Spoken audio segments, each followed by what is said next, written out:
That night was the most surprising, yet the most intense night of my life. It started like any other quiet Friday evening. I lay on my back, staring at the faint patterns of moonlight on the ceiling, my thoughts scattered and restless.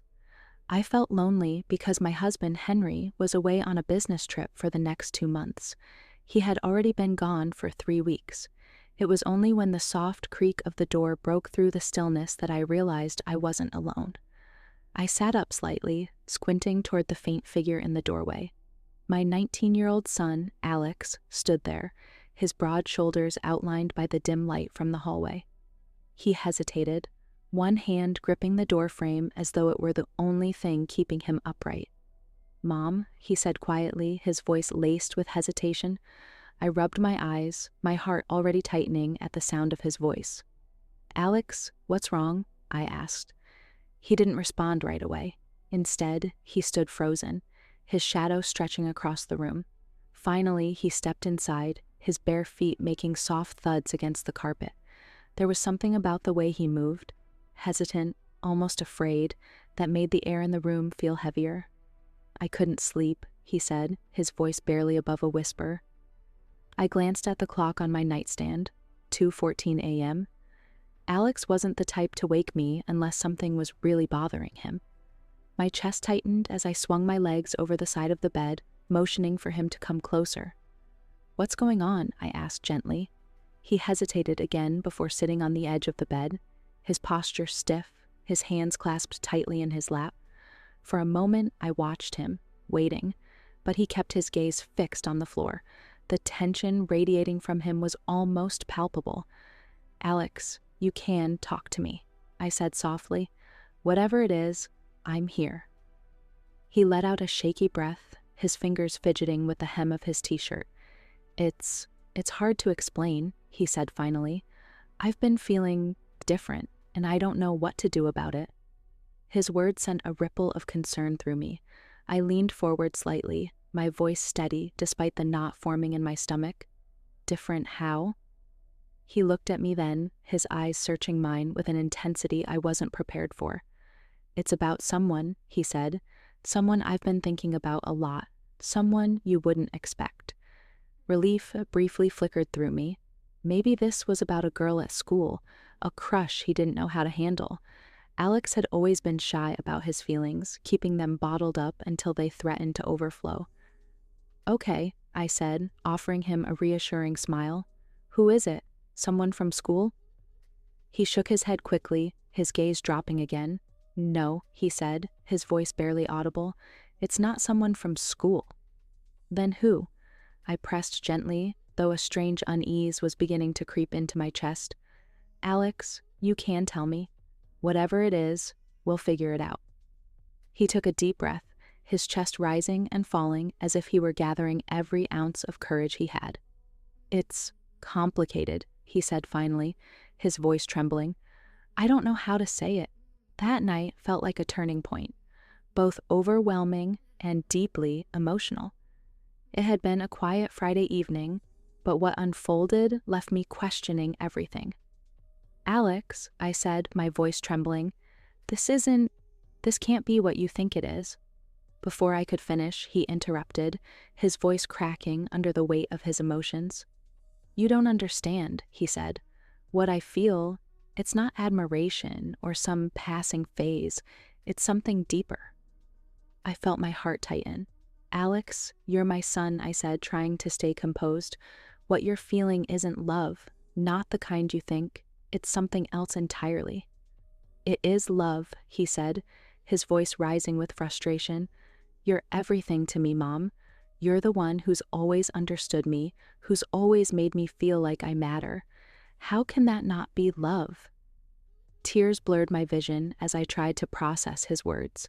This was my son, my sweet, thoughtful boy, pouring out feelings I couldn't comprehend, feelings I couldn't return in the way he wanted. I took a steadying breath and said softly, "Alex, you're going through a lot right now. These emotions, they're real, but they're also confusing. They'll pass, I promise you." He turned to me, his eyes glassy and full of vulnerability. What if they don't? He whispered. What if this is who I am?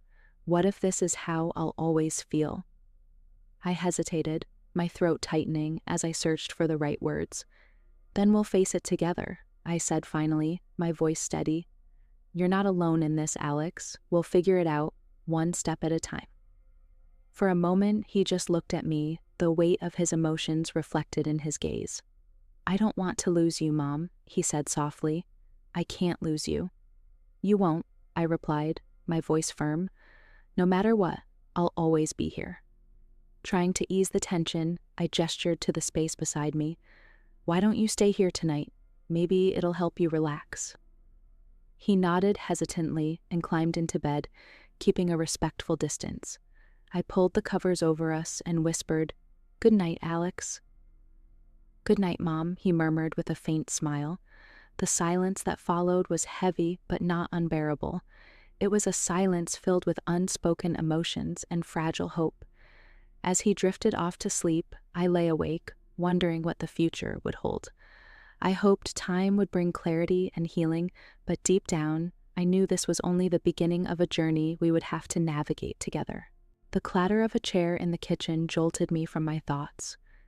Alex was sitting at the table, staring into a bowl of cereal that looked as untouched as the coffee on the counter. His hair was disheveled, and his eyes carried shadows of exhaustion. It was clear neither of us had slept. Morning, I said cautiously, breaking the silence. He looked up, his expression unreadable. Morning, he replied, his voice hoarse. I poured myself a fresh cup of coffee, the sound of it filling the mug seeming louder in the quiet kitchen. Taking a seat across from him, I felt the distance between us, both physical and emotional, hang heavily in the air. For a moment, neither of us spoke, the room weighed down by everything unsaid. Finally, I broke the silence. Alex, about last night? I meant what I said, he interrupted, his voice steady despite the turmoil in his eyes. I'm not going to pretend I didn't. I closed my eyes briefly, willing myself to remain calm. I know you're being honest, I said softly. But Alex, what you're feeling, it's not something we can act on. It's not something we should act on. He leaned back in his chair, his hands gripping the edge of the table. Why not? He asked, frustration lacing his tone. Why does love have to fit into rules and boundaries? Isn't love supposed to be free? I took a deep breath, carefully choosing my words. Love isn't just about what we feel, Alex, I said. It's about what's right, what's good for everyone involved. And this, it could hurt us both. His gaze shifted away, his jaw tightening. I don't want to hurt you, he said quietly. That's the last thing I want. I know, I said, reaching across the table to place a hand over his. And I don't want to hurt you either. That's why we need to handle this carefully. We need to find a way to move forward. His fingers tightened around mine, and for a moment I saw the boy he used to be. The boy who had clung to my hand when he was scared, who looked to me for guidance. But now, this was different. The way he looked at me now was different. I don't know if I can move past it, he admitted, his voice barely above a whisper, but I'll try. For you. Tears welled in my eyes, and I gave his hand a gentle squeeze. That's all I ask. The days that followed were a blur of awkward conversations and forced normalcy. Alex kept his distance, retreating to his room or spending long hours out of the house. I told myself it was for the best, that the space would help him sort through his feelings, but I missed him. I missed the easy rapport we'd shared before everything changed. One evening, as I was preparing dinner, I heard the front door open and close. Alex stepped into the kitchen, his hair damp from the rain. He looked at me for a long moment, as if deciding whether to speak. Hey, I said, trying to keep my tone light. You're just in time. Dinner's almost ready. He didn't respond right away. Instead, he walked over to the counter and leaned against it, his arms crossed. I've been thinking, he said finally. I turned off the stove and faced him, my heart pounding. About what? About us, he said, his gaze steady. About what I said that night. I swallowed hard, bracing myself. I immediately knew which night he was referring to. Alex, we agreed, I began. I know, he interrupted. I'm not here to argue. I need to say this. I nodded, motioning for him to continue. I've been trying to figure out what to do with these feelings, he said, his voice low but firm. And I realized something. I don't want to lose what we have, Mom, even if it's not what I want. I'd rather have you in my life as my mom than risk losing you completely, Alex said, his voice tinged with sadness. Relief washed over me, though it was tempered by the weight in his tone. Alex, you're not going to lose me, I said softly. No matter what, I'll always be here for you. He nodded, pressing his lips into a thin line. I know, but it's hard. It's really hard. I stepped closer and placed a reassuring hand on his arm. It's going to take time, I said gently. But you're strong, Alex, and I'll help you through this however I can. His eyes met mine, and for a moment, the tension between us seemed to ease. Thanks, Mom, he said, his voice quiet but sincere. That means a lot. We stood there in the kitchen, the rain tapping softly against the windows. For the first time in days, it felt like we were going to be okay. But life has a way of complicating things when you least expect it. Just when I thought we'd found some semblance of peace, something happened that threatened to unravel everything. The uneasy truce Alex and I had established held for a while, fragile but functional. He made an effort to smile more, to laugh at my jokes, and to join me for meals like he used to. I clung to those moments, trying to convince myself that things were improving. But late at night, when the house was silent and I was left alone with my thoughts, the weight of his confession lingered. One evening, after a long day at work, I found Alex in the living room. He was sitting on the couch, staring blankly at the TV. An old sitcom played in the background, its laugh track echoing awkwardly in the otherwise quiet room. He looked up as I walked in, his expression unreadable. You okay? I asked, sitting down beside him. He shrugged. Yeah, just thinking. I hesitated before speaking. About anything in particular? He let out a soft laugh, though it lacked any humor. What am I not thinking about? My stomach twisted. Alex, I thought we were moving past this. I'm trying, he said quickly. I really am. But it's not that simple. You can't just turn feelings off like a switch. I know, I said, my voice soft, and I don't expect you to, but we have to keep working on this for both our sakes. He turned to me then, his eyes searching mine. Have you ever thought about it? He asked suddenly, his voice low. About us? About what it would be like if things were different? I froze, his question catching me off guard. Alex, Don't lie to me, he said, his tone more pleading than demanding. Just tell me the truth. I looked away, my thoughts racing. The truth was complicated, tangled in emotions I didn't fully understand. Of course I'd thought about it. How could I not after what he'd said? But acknowledging those thoughts, even to myself, felt like crossing a line I couldn't uncross. It doesn't matter what I've thought, I said finally, forcing my voice to remain steady. What matters is doing the right thing. And this isn't right. He sighed, running a hand through his hair.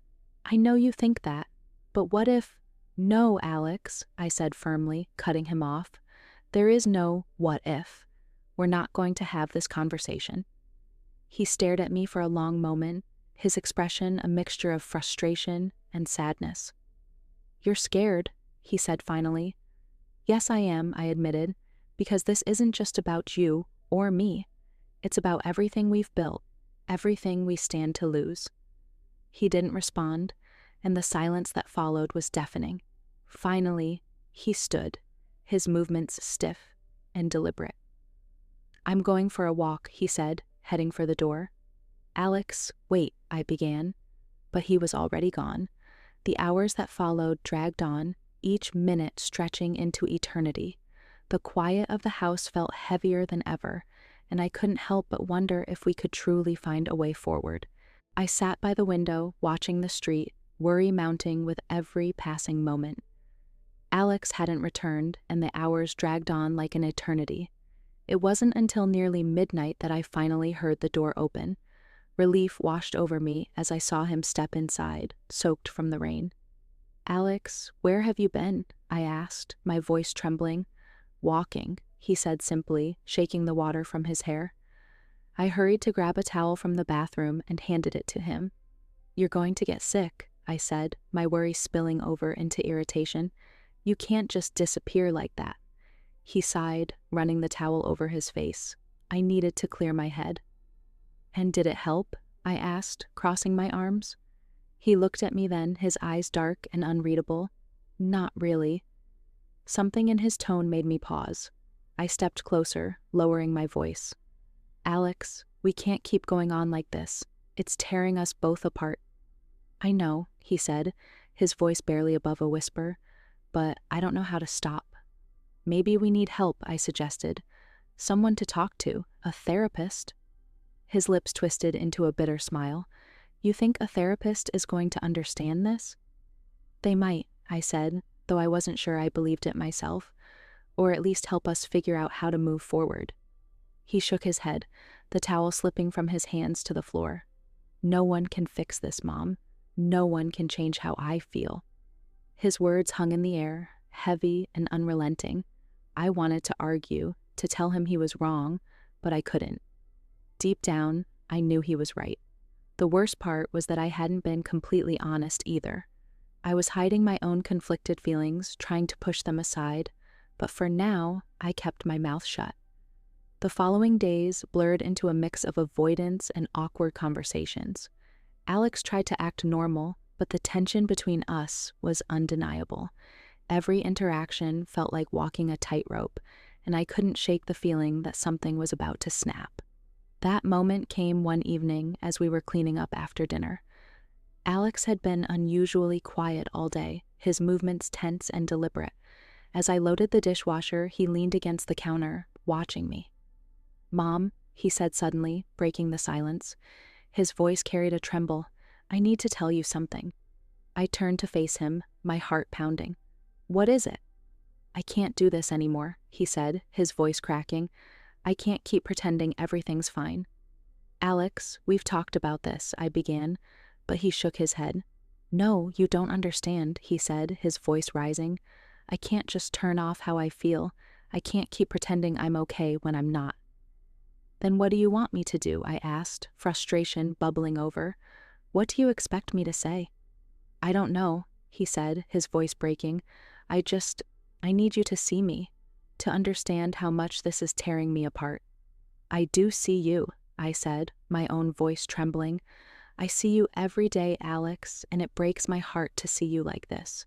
But I don't know how to fix it." He stepped closer, his eyes locking onto mine. "You can't fix it," he said, "but maybe we don't have to." I stared at him, my mind reeling. "Alex, what are you saying?" He didn't answer right away. Instead, he reached out, his hand brushing against mine. My breath caught as the air between us felt suddenly charged, heavy with unspoken emotions. But the moment didn't last. I stepped back, breaking the connection. "No," I said firmly, my voice shaking. "We can't." His face crumpled, pain etched into every line. "I'm sorry," he whispered, turning and walking away. I stood there, my heart racing, the weight of what had just happened crashing down on me. Because no matter how much I tried to deny it, the truth was undeniable. Something inside me had responded, and that realization terrified me more than anything. I thought back to the nights we had spent together recently. Alex had been acting differently, quieter, more reserved, and I could sense the emotional weight he was carrying.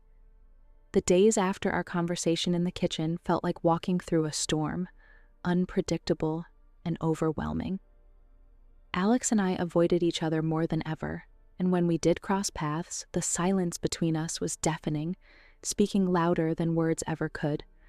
I told myself that the distance was necessary, that we both needed space to process everything. But each time I saw him retreat to his room or caught a glimpse of the sadness in his eyes, it tore at me. I spent sleepless nights replaying the moments we had shared, the tension, the unspoken words, the complicated emotions. It wasn't right. I knew that. But pretending the complexity of what we were feeling didn't exist only seemed to deepen the wound. One evening, as I sat in the living room with a book forgotten in my lap, Alex walked in. He hesitated in the doorway, as if unsure whether he was welcome. His hair was messy, and his expression was guarded. "Alex," I said finally, my voice quieter than usual. He looked up, trying to keep his face neutral. "Hey," he replied. "What's up?" He stepped further into the room but didn't sit, pacing slowly near the coffee table. "I wanted to talk," I said, closing the book and setting it aside. "I know things have been hard for both of us." He nodded, glancing at me briefly before looking away. "They have, but Mom, I don't want you to think I don't care. I do, more than you know." He stopped pacing and turned to face me. "I know you care," I said gently. "That's why this is so hard, because no matter how much I tell myself to move on, it's not easy." "Mom," he began, but I raised a hand to stop him. "Let me finish," I said. "I've spent so much time trying to understand my own feelings, why things feel so complicated. And I've realized something. Love isn't wrong. It's not wrong to care deeply about someone, even when it's messy or confusing. But sometimes acting on those feelings isn't right, especially when it could hurt the people we care about most." He nodded slowly, as though he'd expected that answer, but needed to hear it anyway. "I get that," he said, "but what am I supposed to do with these feelings? Pretend they don't exist?" "No," I said, shaking my head. "You don't have to pretend, but you can find a way to channel them into something positive, something that helps you grow rather than holds you back." He sank into the chair across from me, his shoulders slumping. "That's easier said than done," he admitted, "but I'll try." I leaned forward, my voice soft but steady. "You're not alone in this, Alex. Growing up is hard, and emotions can feel overwhelming, but this is part of figuring out who you are. It's part of life." He looked at me then, his eyes filled with a vulnerability that made my chest ache. "I don't want to lose you, Mom," he said. "I can't lose you." "You won't," I said firmly. "No matter what, I'm here. That will never change." I thought back to the nights we had spent together recently. Alex had been acting differently, quieter, more reserved, and I could sense the emotional weight he was carrying. The days after our conversation in the kitchen felt like walking through a storm, unpredictable and overwhelming. Alex and I avoided each other more than ever, and when we did cross paths, the silence between us was deafening, speaking louder than words ever could. I told myself that the distance was necessary, that we both needed space to process everything. But each time I saw him retreat to his room or caught a glimpse of the sadness in his eyes, it tore at me. I spent sleepless nights replaying the moments we had shared, the tension, the unspoken words, the complicated emotions. It wasn't right. I knew that. But pretending the complexity of what we were feeling didn't exist only seemed to deepen the wound. One evening, as I sat in the living room with a book forgotten in my lap, Alex walked in. He hesitated in the doorway, as if unsure whether he was welcome. His hair was messy, and his expression was guarded. "Alex," I said finally, my voice quieter than usual. He looked up, trying to keep his face neutral. "Hey," he replied. "What's up?" He stepped further into the room but didn't sit, pacing slowly near the coffee table. "I wanted to talk," I said, closing the book and setting it aside. "I know things have been hard for both of us." He nodded, glancing at me briefly before looking away. "They have, but Mom, I don't want you to think I don't care. I do, more than you know." He stopped pacing and turned to face me. "I know you care," I said gently. "That's why this is so hard, because no matter how much I tell myself to move on, it's not easy." "Mom," he began, but I raised a hand to stop him. "Let me finish," I said. "I've spent so much time trying to understand my own feelings, why things feel so complicated. And I've realized something. Love isn't wrong. It's not wrong to care deeply about someone, even when it's messy or confusing. But sometimes, acting on those feelings isn't right, especially when it could hurt the people we care about most. He nodded slowly, as though he'd expected that answer, but needed to hear it anyway. I get that, he said, but what am I supposed to do with these feelings? Pretend they don't exist? No, I said, shaking my head. You don't have to pretend, but you can find a way to channel them into something positive, something that helps you grow rather than holds you back.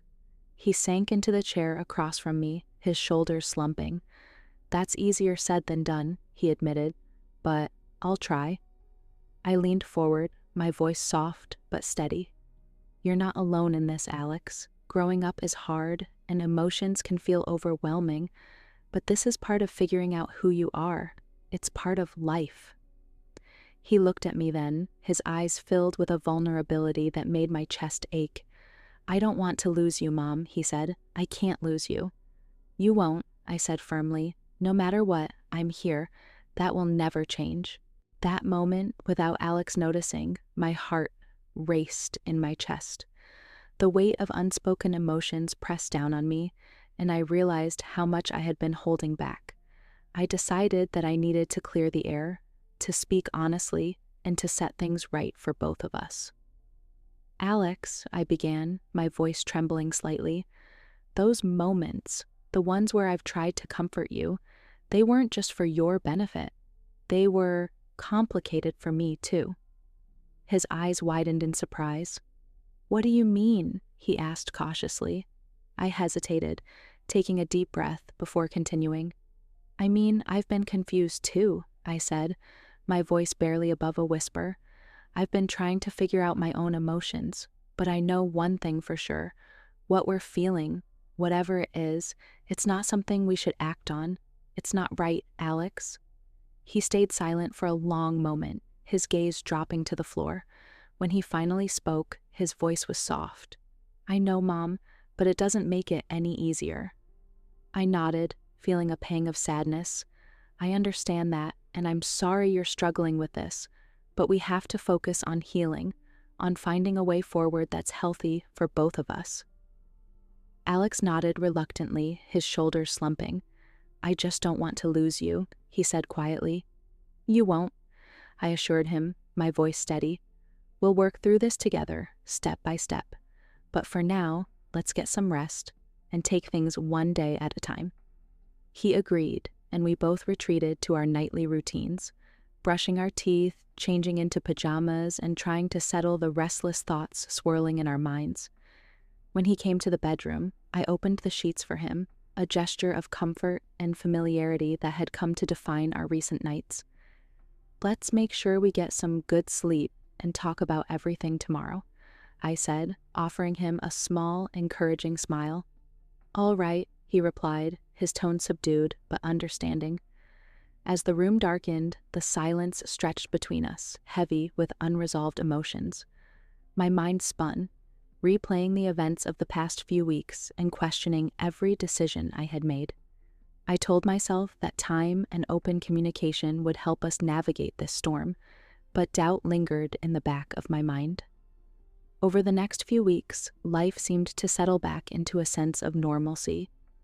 Alex appeared calmer, finding solace in reconnecting with old friends and hobbies.